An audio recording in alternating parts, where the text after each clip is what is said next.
Lições Bíblicas Adultos. Meus queridos irmãos, eu quero complementar a todos com a paz do Senhor Jesus. Eu sou o pastor Edivaldo Pereira e você está no canal Rascunho da EBD. Nesta oportunidade estaremos comentando a lição de número 8, lição da classe dos adultos, que tem como título geral o plano de Deus para Israel em meio à infidelidade da nação. E a lição de número 8 tem como título Naamã é curado da lepra. Lição de número 8 que ocorrerá o dia da sua aula, o dia de lecionarmos, será dia 22 de agosto.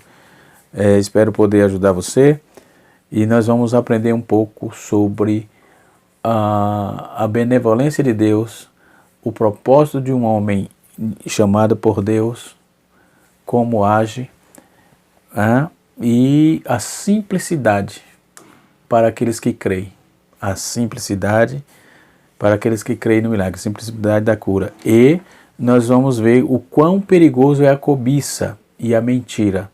Dois pontos muito importantes, porque cobiça e mentira pode levar alguém à morte, não é? A morte física, não é? E também a morte espiritual.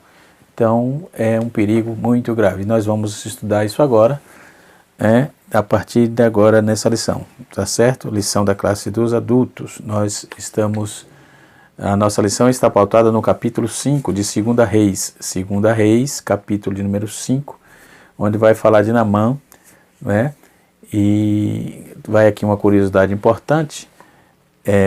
Existe Naamã e Naamar, ok? Naamar e Naamã.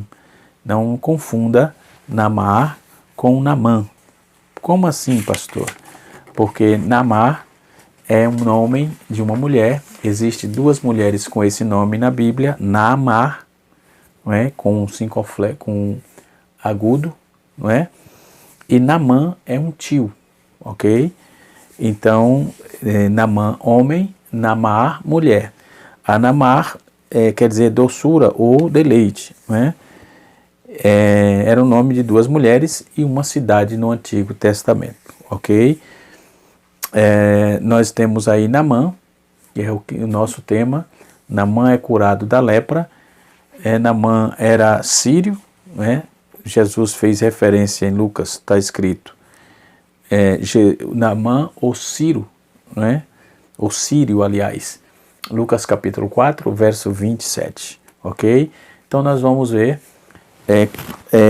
toda essa questão de Naamã, ok? Como se deu a cura de Naamã e toda aquela ausência da recompensa, porque Deus estava usando o profeta não recebeu recompensa, porque o que é que ele queria dizer com isso? Que o que estava acontecendo ali não era mérito dele, era para a glória e para a honra do Senhor nosso Deus, era para que o nome do Senhor fosse glorificado. Então tudo que glorifica o nome de Deus não vai dinheiro, valores monetários, certo? Não vai oferta, suborno, não é nada disso. Deus queria curar, assim o fez por meio da ordem e a visão que dera ao profeta Eliseu, tá certo? Então Naamã, o comandante do exército, né? Quem era Naamã? Naamã era comandante do exército de Israel, da Síria, era um homem de alta classe, né? E agora ele começava a ter dificuldade aí por causa da lepra que havia sido contraída em sua pele, né? A posição de Naamã era na sociedade lá da Síria era de muita importância, né? A Síria é um inimigo de Israel, mas ele recebeu de Deus. O profeta começa aí a fase pública do ministério dele. Então, quando ele trabalha a posição, vai falar com esse homem, ele diz que o homem era leproso, não é? Na Síria, a lepra era apenas incapacitava, a lepra na Síria incapacitava a pessoa das suas obrigações. Nos tempos antigos, não só na Síria, também em outros lugares, o leproso ficava excluso. Ele era excluído ali dos afazeres e ficava mais recluso em casa, ok? Ficava recluso nos seus aposentos. Então Naamã, estando leproso, já não podia mais obter vitórias para a Síria, porque ele teve várias vitórias, vamos ver isso aí para frente, não é? E assim sucessivamente. Então, na terra de Israel, levaram aí cativo uma menina, né, que é uma nota da providência divina para eles, né? Então ela era escrava, e nós vamos ver que no versículo 4 da leitura em classe, bíblica em classe, nós vamos observar que no versículo 4 diz assim: então entrou Naamã e notificou ao seu senhor, dizendo: assim e assim falou a menina que é da terra de Israel. No versículo 1 vai começar o texto assim: Naamã, chefe do exército da Síria, chefe do exército do rei da Síria, era um grande homem diante do seu senhor e de muito respeito, porque por ele o Senhor dera livramento aos sírios. E era estes varão, homem valoroso, porém leproso. Não é?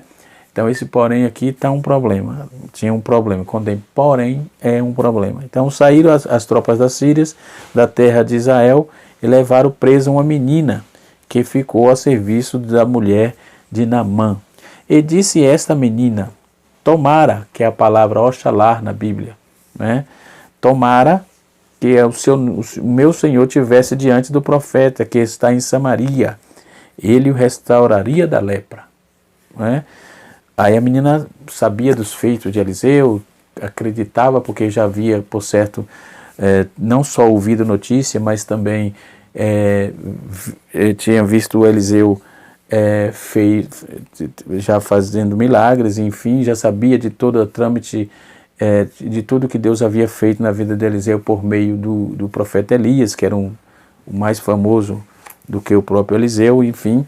Então disse ao rei da Síria: vai, anda, e enviarei uma carta ao rei de Israel.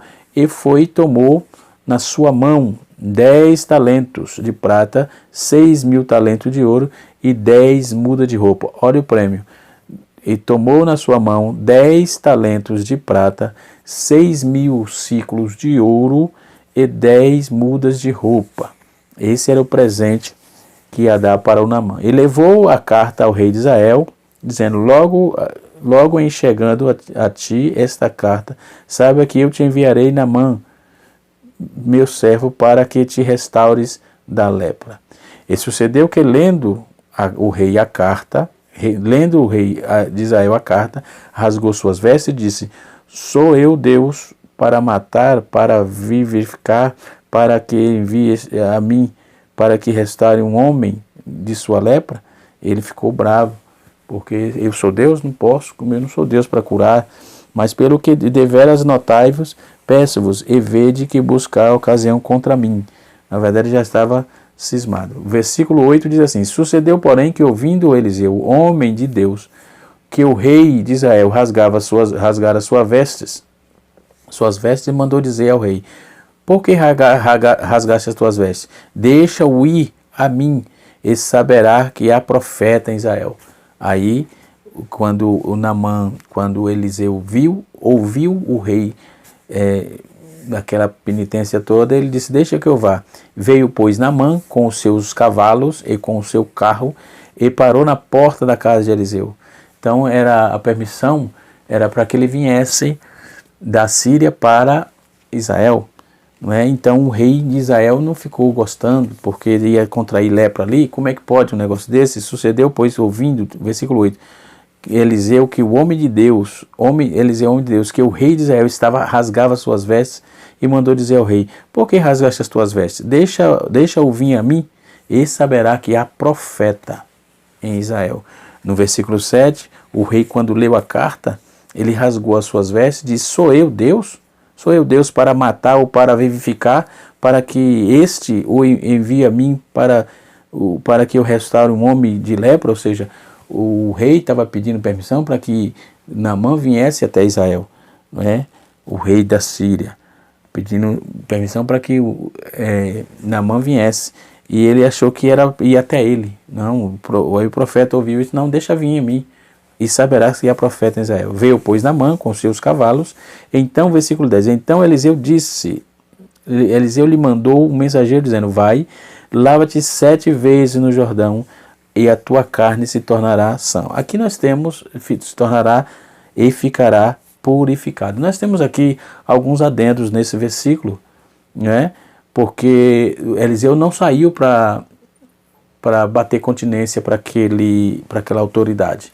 Haja vista que quem estava precisando era a autoridade, quem estava com problema era a autoridade.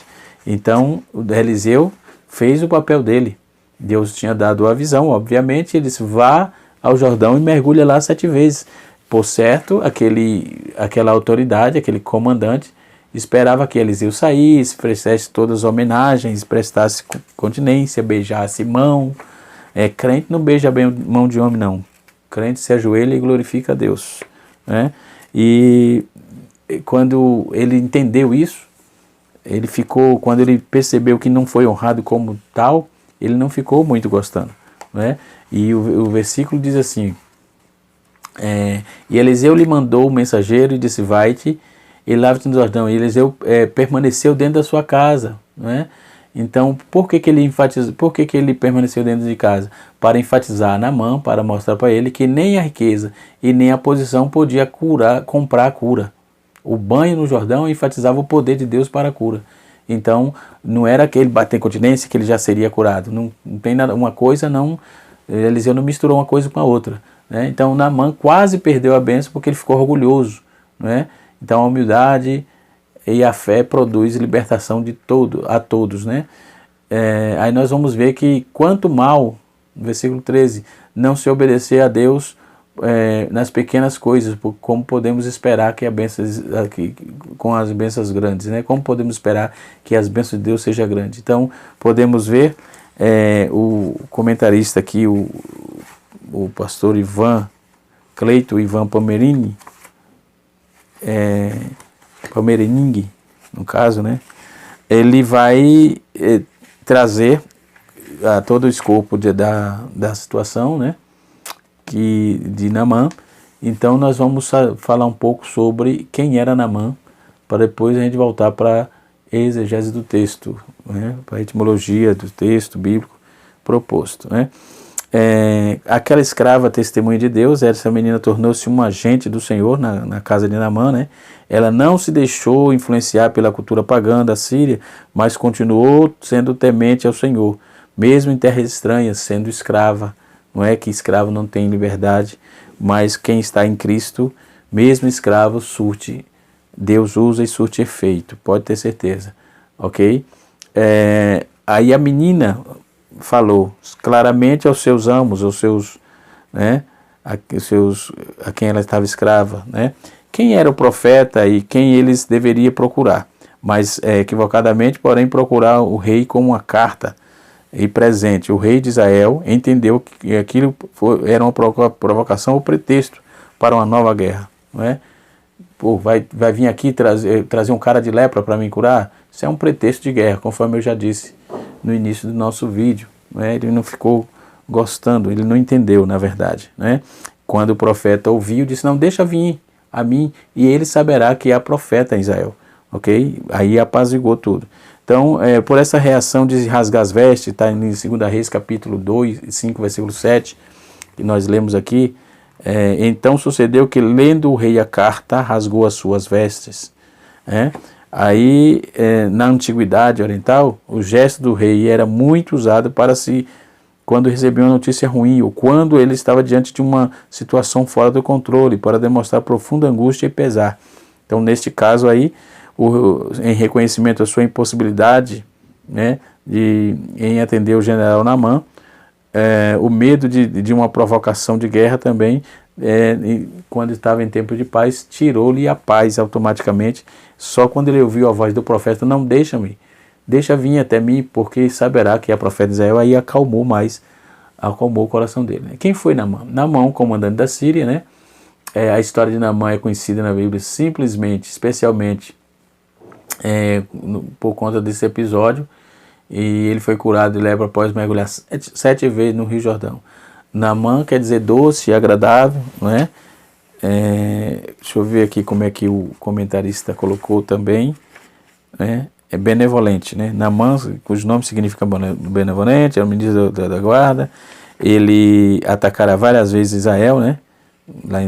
Ele era da capital de Damasco e era valoroso, importante, respeitado por tantas as vitórias que havia tido conquistado, não é?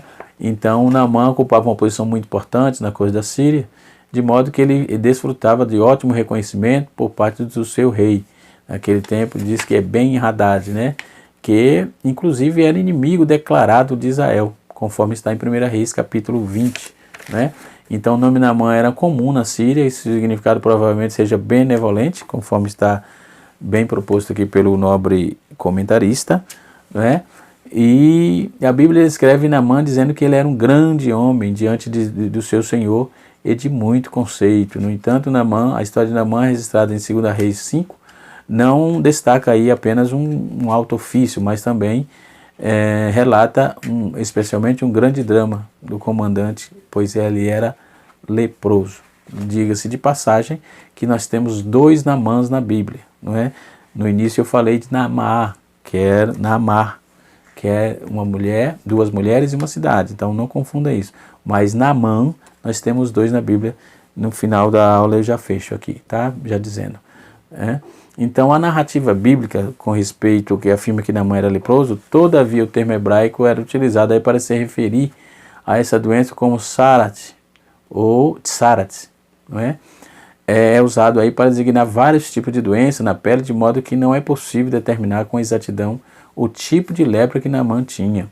Alguns estudiosos sugerem que talvez a lepra de Naamã não fosse tipos mais severos, né, no que diz respeito aos perigos do contágio.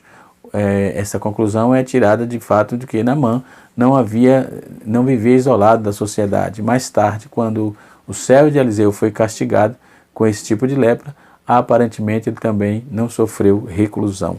Nós vamos ver que é a questão do Geazi, né, ou Geazi, e assim sucessivamente, que também está na nossa lição aqui. A nossa lição ela é dividida em tópicos, né, como de praxe. Então nós temos 3 tópicos aqui. O primeiro tópico, nós temos a introdução e depois o primeiro tópico, Naamã, chefe do exército da Síria, não é? Nós temos o subtópico, o primeiro subtópico é Naamã, o comandante honrado. O segundo subtópico é a escrava, uma testemunha de Deus. E o terceiro subtópico é a caravana de Naamã, não é? E também nós temos o segundo tópico, que é o mergulho no Rio Jordão. Eliseu não se impressionou com a pompa do rei, a decepção e a cura de Naamã. Deus ainda opera milagres e não miticismo, né? E assim sucessivamente. Então, na verdade, essa lição, o terceiro tópico vai dizer Geazi é acometido de lepras, né, da lepra. Então nós vamos finalizar com esse terceiro tópico depois, logo mais. Vamos tocar o barco, né? Na página 302, né, daqui do comentário de Matthew Henry, na verdade o meu aqui já está mais antigo, eu estou na página de número 562, que trata do capítulo 5, não é? Então o comentário de Matthew Henry é o que eu estou usando também, né, para ajudar aqui na elucidação dos assuntos, que é muito pertinente, muito interessante, não é? Então, dentro desse contexto, nós vamos observar que Naamã, a doença dele era dentro da narrativa bíblica, né? Então vamos ver que ele não vivia isolado. Por outro lado, também quem defenda que o fato de Naamã não viver recluso não está relacionado ao perigo do contágio de sua doença, mas ao costume do povo, era diferente dos costumes judeus. Também tem esse detalhe, que é um detalhe interessante, deve ser observado, ok? Porém, em outras palavras, Naamã, se pertencesse ao povo de Israel, certamente ele seria obrigado a se isolar da sociedade, porque em Israel era assim que funcionava, não é? Teria que ser isolado da sociedade, não ia ter outro jeito, não ia ter como, não é? E assim sucessivamente. Então podemos observar que por ele ser o Senhor ele tinha sido muito útil aí em seu país, então ele tinha uma importância, né? E como se deu a questão da cura? O tópico da lição, como eu já disse, nós trouxemos o escopo sobre Naamã. Naamã era um ministro do alto escalão do governo, né, da capital de Damasco, a sua capital era Damasco, lá na Síria, e havia atacado Israel várias vezes. 1 Reis capítulo 11, versículo 25, 1 Reis capítulo 20, versículo 1, versículo 22, e 1 Reis capítulo 22, versículo de número 31.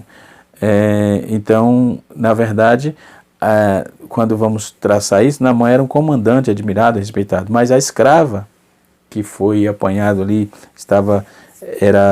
foi comprada por ele, era uma de suas incursões, né, uma de suas incursões de guerra contra Israel. Naamã fez uma menina escrava. Veja bem, que já era um livramento de Deus, possivelmente, para aquele homem. Ele fez dela escrava, conforme está no capítulo 5, verso 2, de 2 Reis, e esta passou a morar na casa, vivendo de sofrimento do seu senhor. Vendo o sofrimento do seu senhor, sugeriu à esposa dele que fosse falar com o profeta Eliseu. Isso também já trouxemos.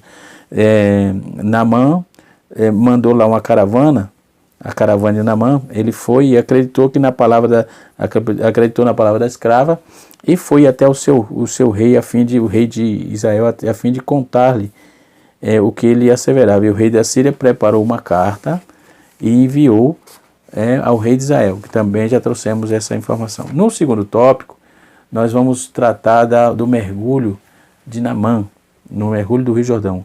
Eliseu não se impressionou com a pompa do rei, ao saber que estava acontecendo e por que o rei de Israel ter rasgado suas vestes. Ele disse: por que rasgaste as tuas vestes? Deixa vir a mim e saberás que há rei, que há profeta em Israel. No capítulo 5, versículo de número 8, nós lemos o texto, né? Então o comandante foi até a casa de Eliseu, porém ele não recebeu, ele nem veio apertar a mão, nem veio, mas mandou um mensageiro dizer, com as instruções dizendo: vai, diz a ele para fazer desse jeito aqui, desce no Rio Jordão, mergulha 7 vezes e ele será curado, conforme está no versículo 10, né? Então a decepção e a cura, o comentarista colocou aqui, o pastor Ivan colocou aqui, a decepção e a cura de Naamã. Então o comandante da Síria esperava que o profeta recebesse com honras e que ele tocasse as mãos, mas a ordem foi que mergulhasse 7 vezes no Jordão. Então por quê? A primeira lição que eu tiro disso aí é que o profeta era objetivo. Deus não fica titubeando nem fletando. Não, Deus não trabalha com isso, com muito afago. Deus trabalha o problema dele era ser curado. Então Deus fez com que ele fosse curado por meio do profeta. Então o profeta foi objetivo, não foi lá fazer lobby com ele, nem beijar na mão, conforme eu disse, nem ficar, como diz no linguajar popular, chato, isso, feio, mas o puxa-saco. Ele não foi puxa-saco do comandante da Síria, não, ele não foi, ele só mandou o mensageiro: diga para ele descer no Rio Jordão. Então foi preciso a intervenção divina aí, né? Então a decepção do irmão ficou evidente. Nós vamos ver isso no versículo 11 e 12, quando ele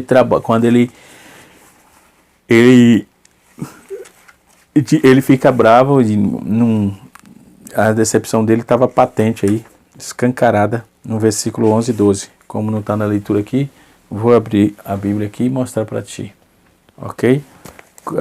No versículo 11 e 12, fica evidente a decepção do rei, do Naamã, porque o Eliseu não veio pegar na mão dele, né? Não veio receber com pompas, com a honraria que ele achava que tinha que receber. Versículo 5, 11 e 12. Está escrito assim: porém Naamã muito se indignou e se foi, dizendo: eis que eu dizia comigo, certamente ele sairá por-se-á em pé, e invocará o nome do Senhor seu Deus, e passará a sua mão sobre o lugar, e restaurará ao leproso. Versículo 2: não são, porventura, Abana e Farpá, rios de Damasco, melhores dos rios de todas as águas, né? não poderia eu lavar neles e ficar purificado? E voltou-se e foi com a indignação. Esses rios têm também alguns pormenores sobre esses rios, não é? Ele pensou que Abana e Farpa ficava bem próximo ali, tinha que ser em Israel, não, mas ele tinha que voltar para sua terra, para a Síria, para poder ser curado lá no rio Jordão. Então, na casa de Naamã não havia uma menina, então a escrava informou a esposa, trouxe todas as informações.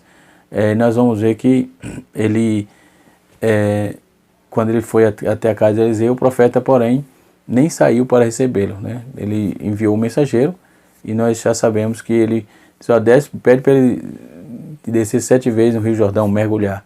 E o mergulho 7 vezes no Rio Jordão, quando recebeu o conselho que deveria mergulhar no Rio Jordão, Naamã ficou profundamente indignado. É o texto que nós lemos agora.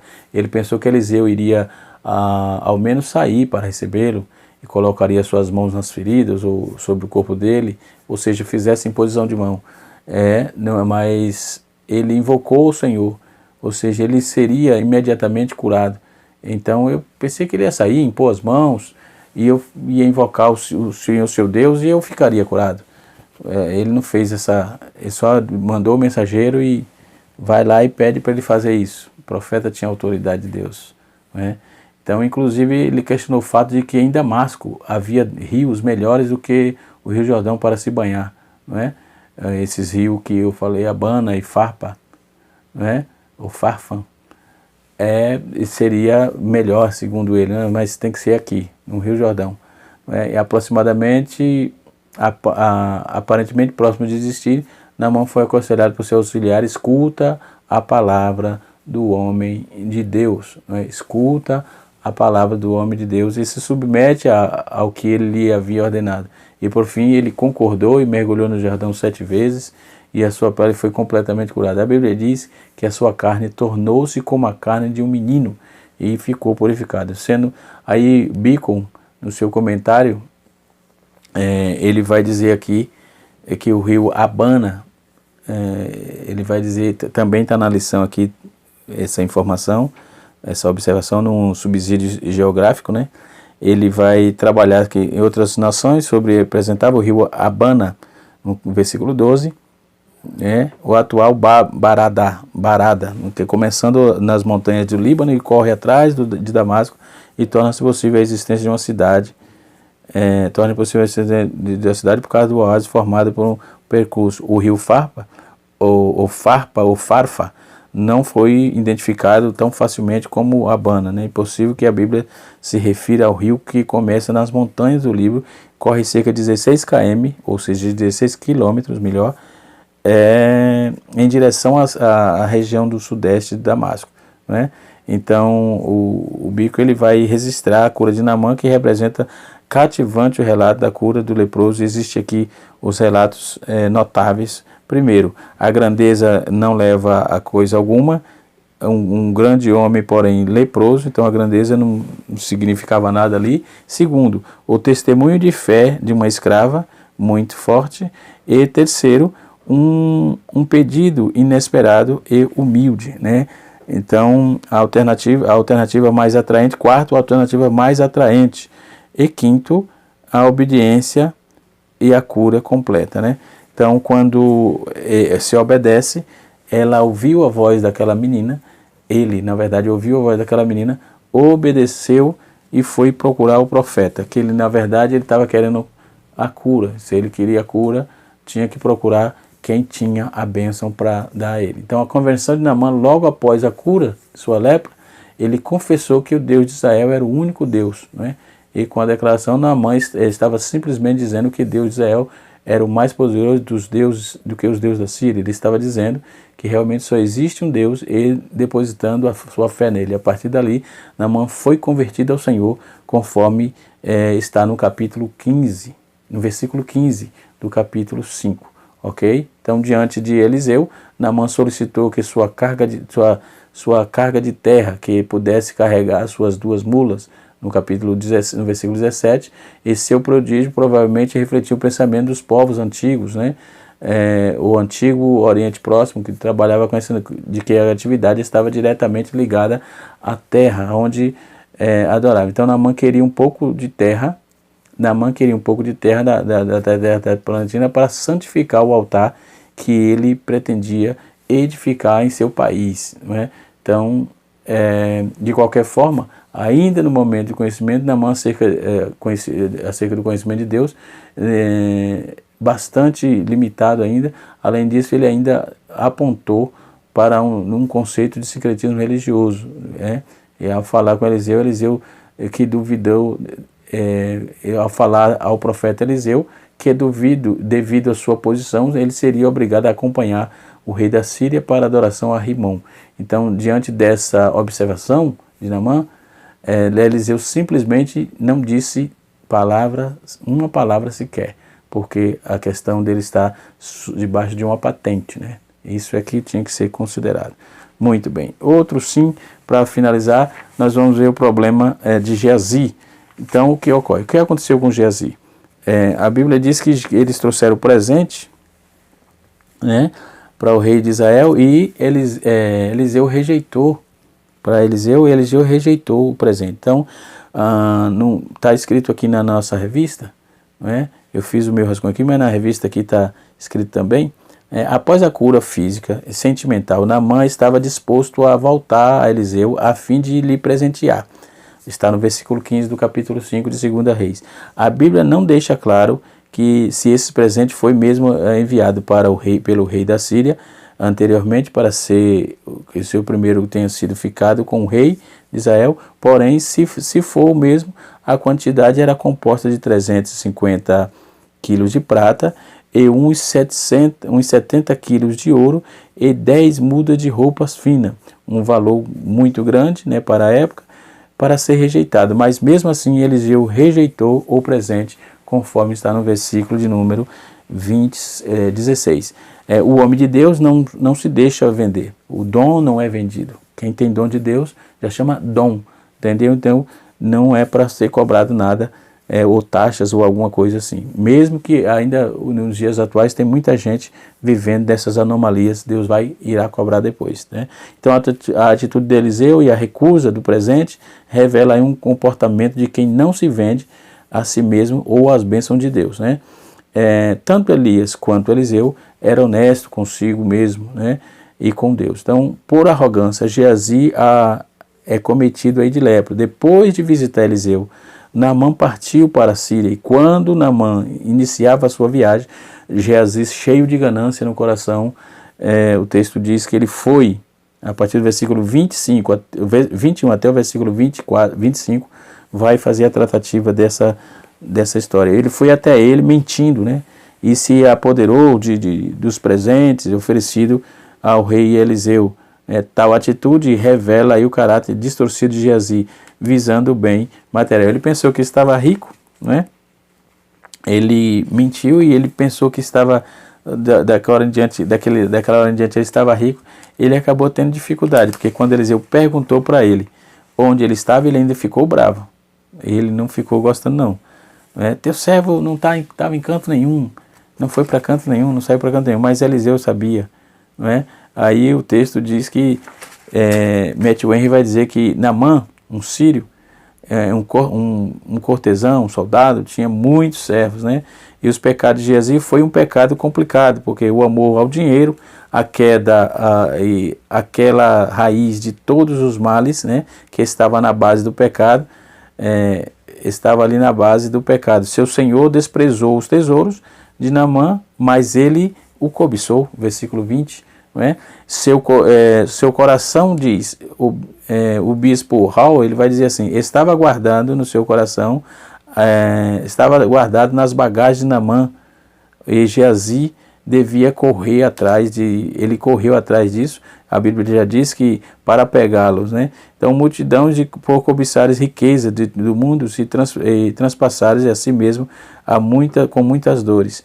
Aí primeiro ele recusou ele censurou o seu senhor por recusar o presente, e quando Naamã não, como pessoa de maneira polida, desceu aí para a sua carruagem, não é? Aí logo ele abusou do seu senhor, de maneira que ele mentiu, não é? E o quinto, a observação que devemos fazer é que havia perigo dele se desviar, né? Então, aí quando ele perguntou, ele foi que, o texto diz assim, que em busca de esconder o que tinha conseguido, aumentou muito o seu pecado, né? Ele escondeu como Acã escondeu a cunha, no caso, de adquiriu, pelo sacrilégio da torre lá em um lugar secreto, então um lugar forte, até que se tivesse uma oportunidade de se dispor, ou seja, de gastar aquilo ou não ficar mais com aquilo em mão. Agora ele pensava estar seguro, pensou que estava rico, mas aquela lepra que na parte 2 aqui podemos observar que ele negou, né? Negou que ele entrou e pôs-se diante do seu senhor, pondo para receber as suas ordens. Ninguém merecia obedecer, observar aí mais o seu senhor, embora ninguém parecesse mais ofensivo para ele. Ele pensou que, igual como Efraim, eu tenho enriquecido e não acharam em mim iniquidade alguma. Ele tentou mentir, não é? E Eliseu imediatamente chamou para o acerto de contas, e por causa disso, né, primeiro, ele foi condenado, ele pensou em enganar o profeta, logo a lepra o pegou, não é? Então precisamos ter cuidado com isso. Com ele foi punido, né, por isso. A lepra de Naamã se apegará a ti, versículo 27. A lepra que estava nele vai pegar em ti. Foi isso que o profeta disse. E a coisa aconteceu. Se ele tivesse o seu dinheiro, levará essa doença com ele. Então ele foi logo sendo acometido por aquela doença. Ele é um perigo, esse negócio de mentira e cobiça. 2 pecados graves que a Bíblia repugna, e ele sofreu as penalidades, porque o profeta no versículo 27, no capítulo 5, já disse logo a ele, a lepra de Naamã vai passar para ti, e foi o que aconteceu. Que Deus em Cristo nos abençoe, que a boa mão de Deus esteja sobre a sua vida. Canal Rascunho da IBD, ensinando para transformar a vida, que possamos temer ao Senhor e aprender com essas lições interessantes. Deus abençoe e até a próxima aula, se Deus assim nos permitir.